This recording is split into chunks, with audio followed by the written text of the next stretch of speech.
That is what you are asking. Yeah. If you work to move upward, yes, you will.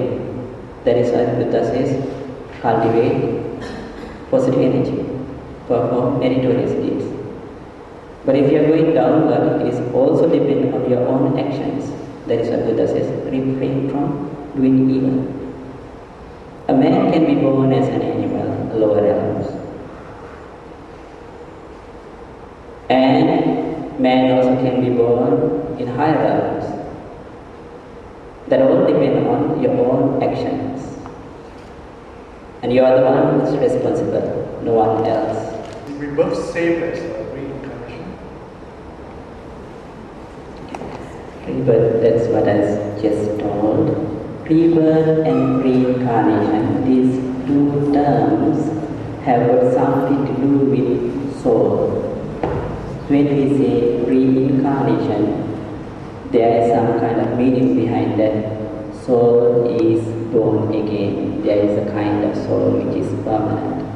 When we say rebirth also, although that idea is not so strong, still there is this concept, because these terms are based on,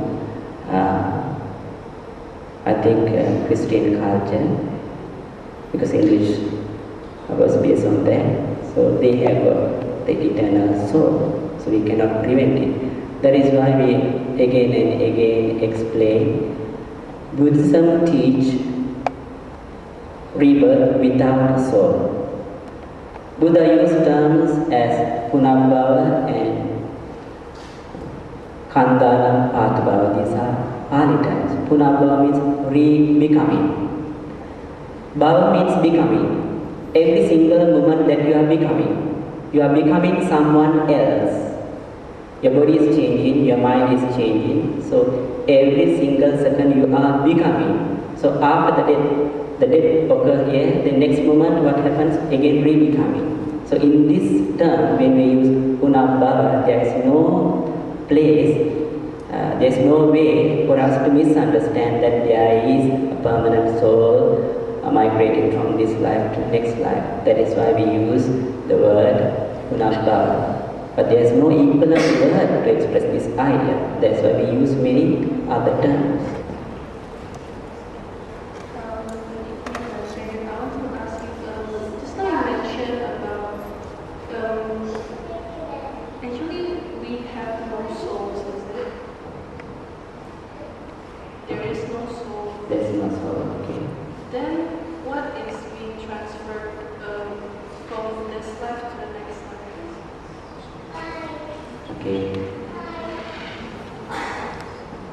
First of all, to say that there is no soul, you have to understand what is soul first.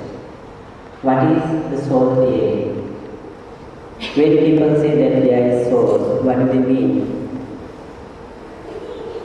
They mean that there is something eternal, something permanent, something does not change, something which is going from one life to another life forever. And this thing they call soul. Then let's experiment in our body and mind whether there is something. Is there anything in your body which does not change? Does your body change? Other than the body, there are feelings, perceptions, mental formations and consciousness. Does your feeling change? Does your perceptions change? Does your mental formation change? Then consciousness also changes. So we cannot find within this body or mind or outside of this body and mind in this universe something suitable for this explanation of soul. Means it does not change, which is forever. In that sense we say there is no soul. But we accept that there is continuation of energies, and these energies are changing from second to second. So what is there is a flux of energy which change every single second, but there is nothing permanent. So what is going from this life to next life is also energies, but these energies are changing and going. Nothing goes from this life to next life which is permanent and solid. To understand this, suppose when you are a baby, you have taken some pictures. When you are teenager girls, then you have taken some pictures. And when you are a younger, so you have got some other pictures. And now you compare these pictures together. Is it the same person or it's the different person? What's your answer? Yeah, both answers is correct in a way.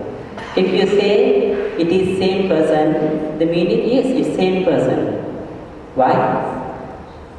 Of course, the same baby became a teenage girl and finally become a young girl.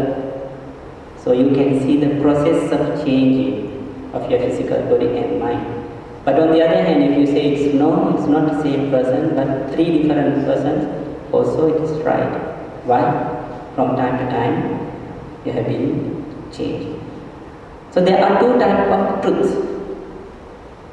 First type of truth is known as conventional truth. Conventional truth. Second type of truth is known as ultimate truth. So in conventional terms, yes, we use the words I, me, my. These terms we are using in conventional terms. So the continuity is there, but in ultimate sense, there is nothing that we can call soul. So your question, what is going to, how rebirth is possible if there is no permanent soul? To understand this, now you should understand this life is possible without soul. Is it possible? Suppose now you are 20 years old. 20 years old you lived with a soul or without a soul? Very simple question. Did you live with a soul or without a soul? Without a soul. Or with a soul?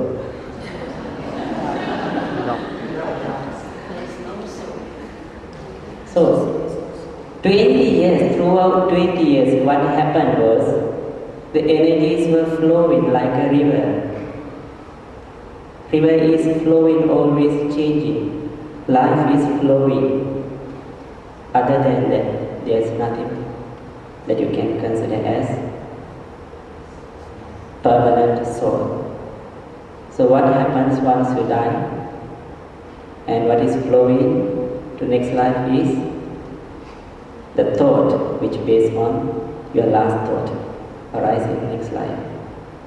Every single second thoughts arise in our mind, and based on those thoughts some other thoughts arise.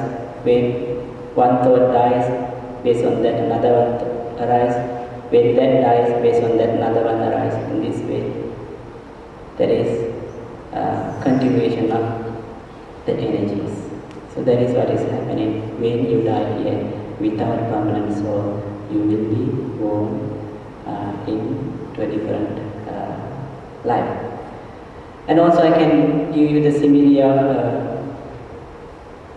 a lamp. Suppose there is a lamp, oil lamp, or a candle. You lit it up at 8 o'clock, and 9 o'clock you come and see the same candle is burning. Someone can say that yes, the same candle is burning. Why? The continuation is there. But in ultimate sense, it's burning different parts of the wicks, different parts of molecules, oxygens. The candle itself is changing, surrounding itself is changing. In ultimate sense, the candle itself is also flux of energies, and we ourselves source of flux of energies. time is passing, things are changing. So ultimate sense, there's nothing.